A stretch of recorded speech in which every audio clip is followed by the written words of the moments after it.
बोलिए सदगुरु कबीर साहेब की, संत समाज की, भक्त समाज की, इस ज्ञान यज्ञ की साहेब।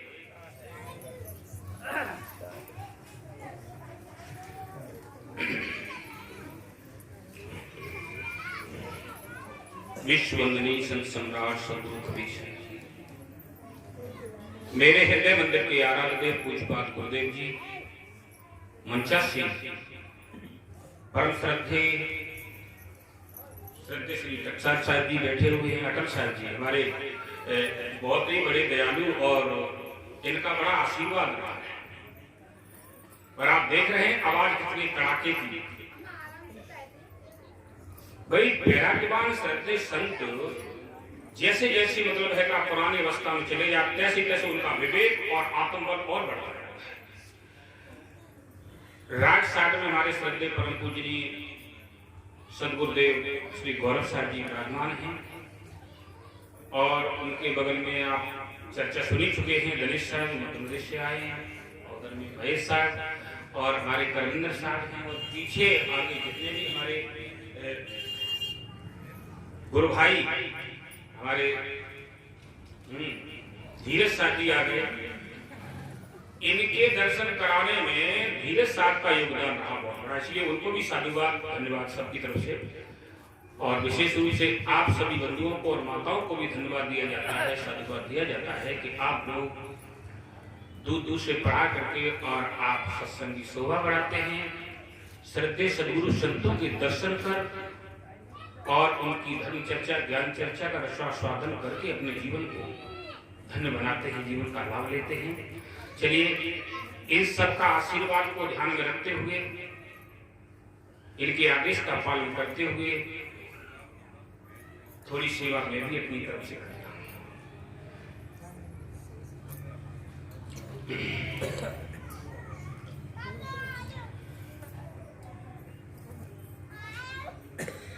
सदगुरु शांति साहब जी की पुण्यतिथि के उपलक्ष्य में त्रयोदशी सत्संग समारोह ये 7वां आयोजन है। वैसे तो 2013 से चल रहा सत्संग, परंतु पुण्यतिथि के उपलक्ष्य में ये 7वां है। 6 साल तो हो ही गई है, पर एक साल में 2 आयोजन हो गए थे। तो जिस सब श्रेय साहब जी को जाता है, उनके आशीर्वाद की छत्र छाया में हम आप सब लोग ज्ञान चर्चा का लाभ ले रहे हैं, श्रद्धेय संतों के दर्शनों का और उनके आशीर्वाद। अभी आप लोग चर्चा सुनते ही गए हैं, संगीत के माध्यम से, पद के माध्यम से। मैं गणेश साहब की चर्चा को ध्यान में रखते हैं, बड़ा गंभीर चर्चा। लास्ट वाली याद रह जाती, पीछे की कहां याद रह पाती। बाकी चर्चा तो बड़ी गंभीर रही। साहब जी कह रहे थे कि आंख नहीं देखती है, पर एक दूसरी आंख है जो देखती है। साथ ही कहा था कि जो जानने वाला है, सबका जनैया है, जानने लायक है। ये मुख्य बातें हैं। संत सम्राट सदगुरु कबीर साहब जी ने हमें क्या दर्शाया। सदगुरु कबीर साहब का सिद्धांत जीव बात, जीव सत्य है, जीव मैन है। बस सिर्फ उसी को उन्होंने सत्य ठहरा करके प्रकट किया, सत्य कर दिया। और उन्होंने ये स्वीकार करते हुए समस्त घटवासियों को, समस्त बंधुओं को, समस्त प्राणियों को अपने हृदय से लगाया। सदगुरु कबीर साहब जी का मानवतावादी सिद्धांत है, इसीलिए मानवता के पुजारी भी कहे जाते हैं। और इसी कारण सदगुरु कबीर साहब को संत सम्राट की उपाधि प्राप्त हुई। और ऐसे महापुरुष सदगुरु कबीर देव रहे हैं, जिनको हिंदू हो या मुस्लिम हो, दोनों पक्ष के लोगों ने अपना इष्ट, अपना गुरु पीर करके रख दिया। ये सदगुरु कबीर की महानता और उनकी दयालुता, उनकी सत्यता समस्त मानव बंधुओं के बीच में। साहब जी इतना बढ़िया सुंदर मंत्र दो में ही सब कुछ खेल हो जाएगा यदि कोई ही स्वीकार कर ले। साकी कहते हैं जो जानो जग जीवना, जो जानो सो जीव, पानी बचाओ अपना तो पानी मांगे न। ये सारी पूरे जीवन का पूरे बीजे का खेल है। जाने समझना क्या है कि हम दुनिया में आए, मानव जीवन धारण किया, मानव जीवन की विशेषता क्या है?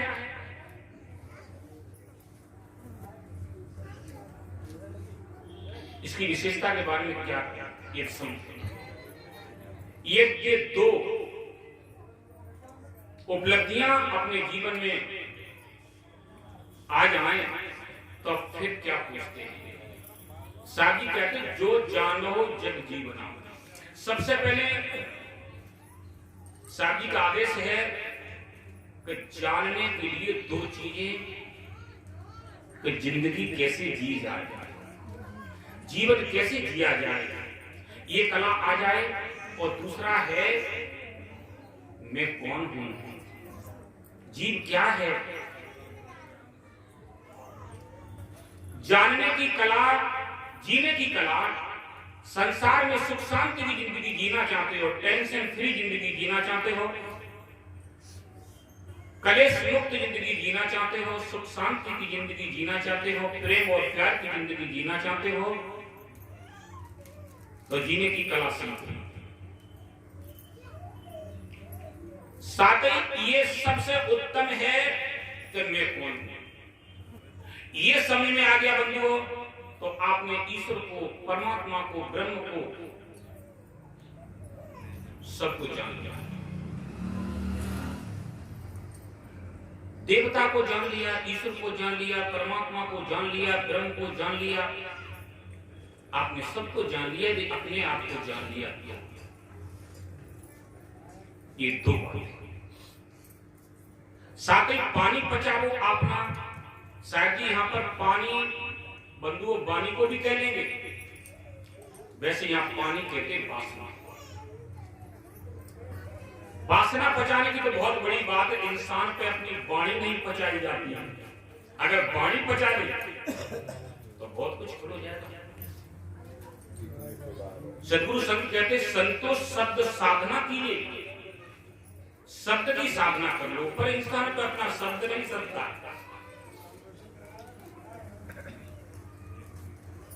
बोल तो अमूल है जो कोई बोले जान, हृदय तराजू तोल के तम्बुक बाहर आन। अगर बोल को तोल करके बोला जाए तो अनंतों कष्टों से मुक्ति मिल जाएगी।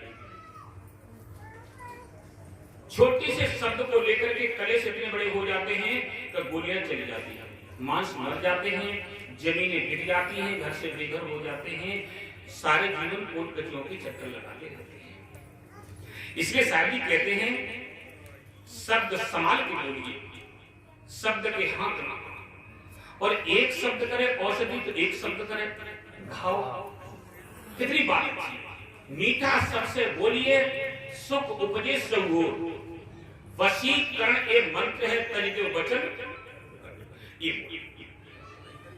तो बोल को, बात को, अपने शब्द को साध लिया जाए तो फिर बात निवेदन करता हूं। पानी नाम पानी भी है और पानी नाम वासना है। जो हमने भूल भ्रांति में, अज्ञानता के क्षेत्र में हमने तन से मन से वचन से जो अज्ञान कृतकार किए हैं, जिन कर्मों के संस्कार बड़े जटिल गहरे जम गए हैं और उन कर्मों की वासना भी बड़ी प्रबल है। जो वासना ही जीव को नचाती है, मन को भुलाती है। ये वासना समाप्त कर दी जाए और दोबारा नवीन कोई ऐसा कर्म न किया जाए जिसके, जिन कर्मों के संस्कार गंदे और भद्दे हों, उन गंदे कर्मों के संस्कार की वासना भी गंदी हो, जो लास्ट में हमें अधोगति मिली जाए। सदगुरु संत कहते जहां आशा हो कहीं वासना। और भी कहा है अंतमता सोई गता, अंत के समय पर जैसी गतना बुद्धि होती है वैसी गति हो जाती है।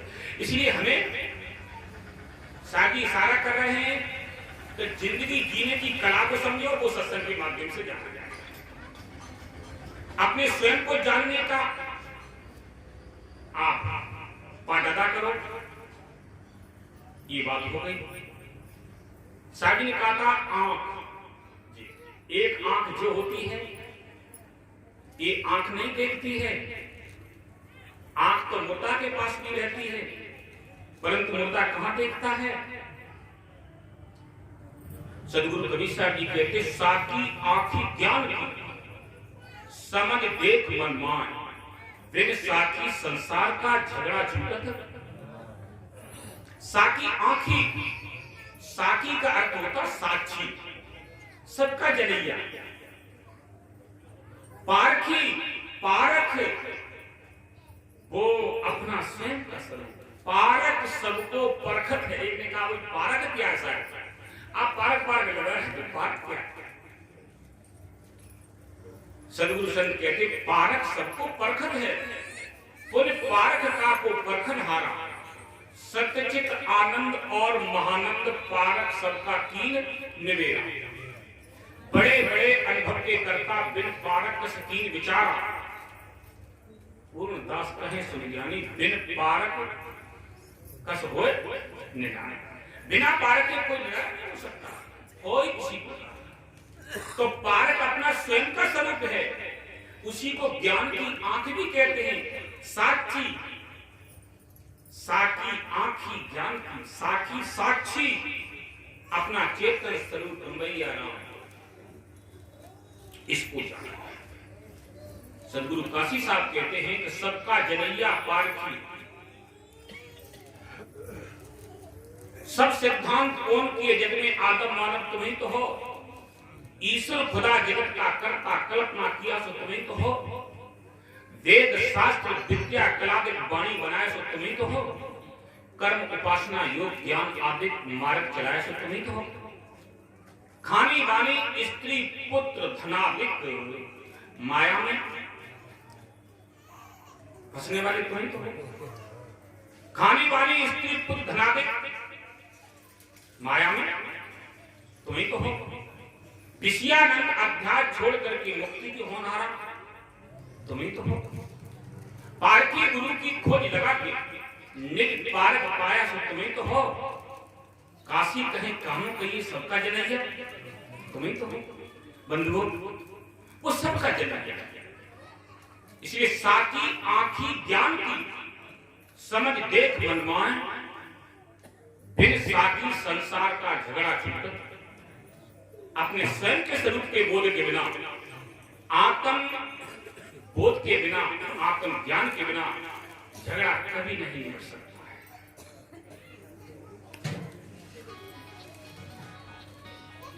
इसलिए जिंदगी जीने की कला को जाना जाए।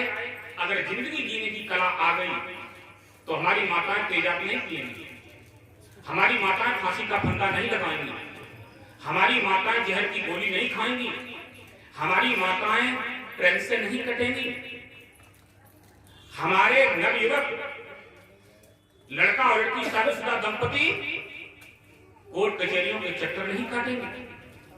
जो आज लगभग 95% कोर्ट कचहरियों में जो केसेस पड़े हुए हैं वो नवयुवक लड़का और लड़कियों के केसेस हैं। उनके अज्ञानता के कारण, अपने स्वरूप बोध के कारण, सत्य के बोध के बिना बंधुओं स्वयं तो जीवन को बर्बाद करते ही भटकते हैं, अपने माता और पिता, सास और ससुर को भी कोर्ट कचहरियों में घसीटते हैं, जिंदगी नरक बनाते हैं। जिंदगी जीने की कला सत्संग के अलावा और कहीं नहीं हो सकती। अब सत्संग में तुम आते नहीं, सत्संग के लिए कई बार निवेदन करना पड़ता है, तब ये कहते सोचूंगा, समझूंगा, देखूंगा, विचार करूंगा, टाइम मिलेगा तो आ जाऊंगा। सारी रात लोग जग करके दानी चाहे तो सोने नहीं दो, परेशान है, पीछे दुख मचतो रहो। लड़का लड़की की शादी भाई और बाइक चक्कर में धुंध मचाते रहे। अरे बढ़िया, अच्छी बात है, लड़का लड़की दोनों पढ़े लिखे अपने संस्कार जुड़ा रहे हैं, संबंध बना रहे हैं और उनको अच्छे संस्कार दिए जाएं, जीवन को जिंदगी की कला सीखी जाओ, अपने आने वाली पीढ़ी में नए नए बच्चों को संस्कार भी दिए जाएं। पर ऐसा कुछ नहीं, हड़का ताऊ आगे से नाचन दे जी समस्या धुंध मचा दिया, पूरी रात हो गई मेरी कि भैया नींद आ जाऊंगे पर सुने हो। इस प्रकार की बातें, हंसो फूलो लाला घूमे आज हारो ब्याओ, और तुलसी गाय बजा के दौड़ काठ में, गाय बजा करके काठ में पैर, बड़े बूढ़े हमारे इशारा कर रहे, माता जी जो कुआं में पैर डाल के बैठती हैं तब इशारा करती बेटा हमको उठाओ और नहीं तो कुआं में गिर पड़ेंगे, और आगे पीछे के समझाते मां को उठाओ। पर बात इतनी नहीं है कि मां को उठाओ और न्यों कहो कि मम्मा उठो, हम तुम्हारे लिए बटुआ सी बहू ले आएंगे। बटुआ सी बहू, तो बेटा उठाता और कहता है मां उठो, हम तुम्हारे लिए बटुआ सी बहू ले आएंगे। ये तो दुनिया की बातें हैं, परंतु बात और है। सत्य माने पर बात यह है कि मां जिस कुआं में पैर लटा के बैठ गई है, अपने बेटा से इशारा कर रही कि देख ले जाकी गहराई ना ले, जाई में मैं पड़ी हूं, हमारे माँ बाप ने जाई में डाल दी और तू बेटा जाई में करे जा रहा हो ना, बताओ कर ले तू। अच्छा ऐसा नहीं तो ये बात सकते 95% कोर्ट कचहरी में केस पड़े हुए, ये कोई तो है, इससे हुआ क्या? तो बिन साथी संसार का झगड़ा छूटकर, बिन साथी संसार का झगड़ा छूटकर ना, बिना साक्षी के, बिना आत्म बोध के, बिना रमैया राम चेतन के बोध के, बिना ज्ञान के, बिना झगड़ा भी समाप्त हो सकता है। अब बात आगे बढ़ती है कि शॉर्ट की बात ठीक है, आत्मा राम चेतन देव स्वयं स्वरूप को जान लेना पर्याप्त नहीं है, जानने के बाद में उसमें रमण करना, चिंतन करना, अनुसरण करना, उसका वर्णन करना, आत्मचिंतन, समय समय पर अपनी मनोवृत्तियों को एकाग्र करके और अपनी स्थिति में आना, यह है बराबर। यदि ऐसा नहीं किया तो ये बंधुआ बड़ा बेईमान है, देर नहीं लगेगी। और महान संत जितने हैं वो निरंतर हमेशा अपने मन के दृष्टा बन के जिंदगी जीते रहे और साधना बराबर करते रहे, और थोड़े थोड़े से नेक साधु देश में आते ही थोड़ी सी बातें जानने के बाद में तुरंत ही सब कुछ जान लिया। अब रही क्या जानने के लिए गया, सब कुछ फड़ाती से जैसे क्या क्या अपने नाम के साथ में विशेषण लगाते हैं। पर विवेकी संत श्रद्धे हमारे साथ ही बैठे हैं, ऐसे महान संत के इधर में ऐसे महान संतों से किसी ने प्रश्न किया, पूछा किसी महिला ने, आप कौन हैं? मैं निवेदन किया था शब्द समान भी बोलिए, शब्द को तौल कर बोल तो अमोल है, जो कोई बोले जान फिर देख तराजू तौल कर तब मुख बाहर। देख लो किसी को चोट तो नहीं लगेगी, कलिष्ठ नहीं होगा, किसी प्रकार का द्वंद्व तो नहीं हो जाएगा, किसी को पीड़ा परेशानी तो नहीं हो जाएगी हमारे शब्द के माध्यम से। इस प्रकार होगा ऐसे विचार पूर्वक वैरागवान श्रद्धे स्वरूप संत कहने लगे कि बता दूंगा मैं कौन हूं, समय आने पर। मैं ये पूछ रहा हूं आप कौन हैं और आप मुझे समय दे रहे हैं? बोले हाँ, समय के अनुसार ही बताएंगे कि मैं कौन हूं। और इस प्रकार पूछते रहे, आते रहे, जाते रहे, यही उत्तर बराबर बता दूंगा मैं कौन हूं। और जब एंड होने को हुआ और वो भी आके सुन लिया तो वो तो जा रहे हैं, जिनसे मेरा प्रश्न था, मेरा निवेदन था, बिना बताए जा रहे हैं। और आकर के उन्हें वही बात, आप तो चलते हुए जा रहे हो, मेरा प्रश्न तो रही क्या है, आप बता ही नहीं रहे कि मैं कौन हूं। मैं आपसे पूछा आपसे आप कौन हैं? तब वो स्वामी जी कहने लगे कि मैं साधु हूं, साधु हूं। बोले बस इतनी सी बात, इतना समय लगा दिया, ये क्या था? बोले इतनी सी बात में इतना समय लग गया। वो ऐसा क्यों? कि ऐसा इसलिए, अगर मैं पहले कहीं कह देता मैं साधु हूं, संत हूं, सदगुरु हूं, तो पता नहीं कि मनुआ का कुछ भरोसा नहीं, कौन से गड्ढे में कब पटक जाए। क्योंकि अगर गलती रुलाती है तो रावी दिखाती है, वह गलती का पुतला ही अक्सर हो ही जाती है। ये मनुष्य जीवन है, शब्दों में गलतियां, क्रियाकलाप में, विवाह के क्षेत्र में, हर प्रकार से कहीं न कहीं ये निरपरक अपने मन के विवेक। बोले कि अब हम इसलिए कह रहे हैं डंका की चोट से तो मैं साधु हूं, तो अब मेरा कोई कुछ बिगाड़ नहीं सकता है, क्योंकि अर्थी को धरने जा रहे हैं। बराबर ना बंधुओं, विवेकी वैराग्य श्रद्धे संत अपने विचार पूर्वक साधना युक्त जिंदगी जीते हैं, और जीना भी चाहिए। जान लेना पर्याप्त नहीं है, उसमें रमण करना, चिंतन करना, मनोदृष्टा बनकर के, साक्षी बनकर के हमेशा अपने में निरंतर रहना।